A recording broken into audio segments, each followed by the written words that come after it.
homeowner who has a listing agent already or interviewing to list your home for sale? Well, today we're talking about the 5 signs of a bad real estate agent. And we are starting right now. Welcome back to my channel, and after today you will know exactly how to spot a bad real estate agent. So let's begin. The first thing that you should pay attention to is on the onset at the first meeting, does the real estate agent go into details and ask you a bunch of questions, especially the ones that are related to what your goals and dreams are? What is it that you need? And can they help you accomplish your goals? If you don't get asked any of these questions, that's your first indication that you're dealing with a bad real estate agent. Number 2 is a great real estate agent will educate you about the local market and help you choose the correct list price by showing you data and recently sold homes that are similar to yours and are exactly located in your neighborhood. If you come across an agent who is going to be willing to list your house for sale at your price, that's a sign of a bad real estate agent. Excellent, great realtors who are experienced, they will sit down and go over the entire comparative market analysis with you and show you how do they come up with the list price and what do they recommend. I'm not saying that the real estate agent should decide on your list price because you are the boss. They need to show you an entire market analysis data and explain to you why they suggest that you should list at this price rather than possibly your price that might be overpriced. If you don't get that from that agent, that's a sign of a bad real estate agent. Number 3 you should pay really close attention to is, does your agent have a marketing strategy or a marketing plan? They should be able to tell you exactly how they plan to market your property.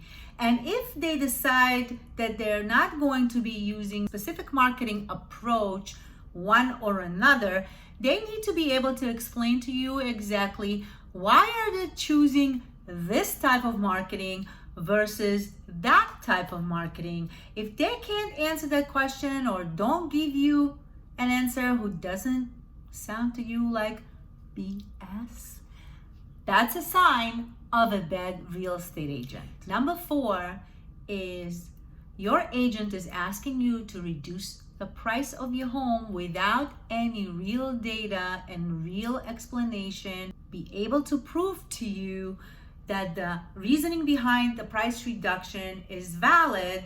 That's a sign of a bad real estate agent.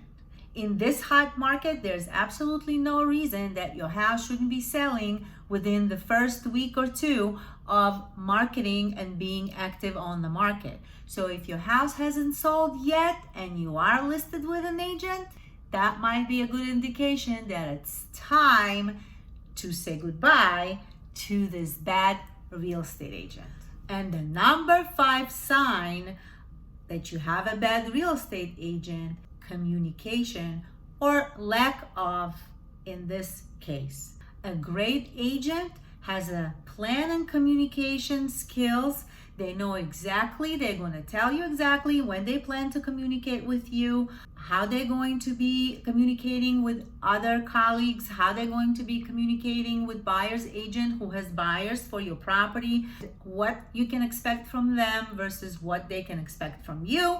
There's no reason that they should be calling you 10 times a day or even every day if there's nothing to report, but on a weekly basis, they should have a conversation with you. And even if there's no new updates or progress of any kind, they should still be communicating with you and letting you know exactly what happened so far, how many calls did they get, inquiries, emails, what was the feedback from showings on your property from buyer's agent, what was the feedback from buyers possibly that your listing agent had and showed them your house.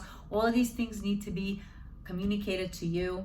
I'm going to give you an example of a tremendous damage caused by a listing agent to a seller. It's a real story. I have a client right now who's in the medical field. We've been looking for a specific type of building in Staten Island. We finally came across a building that looks appealing to this buyer. I have been reaching out to the listing agent for over a week now. The listing agent had responded to me the first email that I sent, and since then I have sent 5 emails, I have called the phone number, I have left a message, and I have yet to receive a phone call back. It is really bad for the seller. It is really bad for the buyer as well.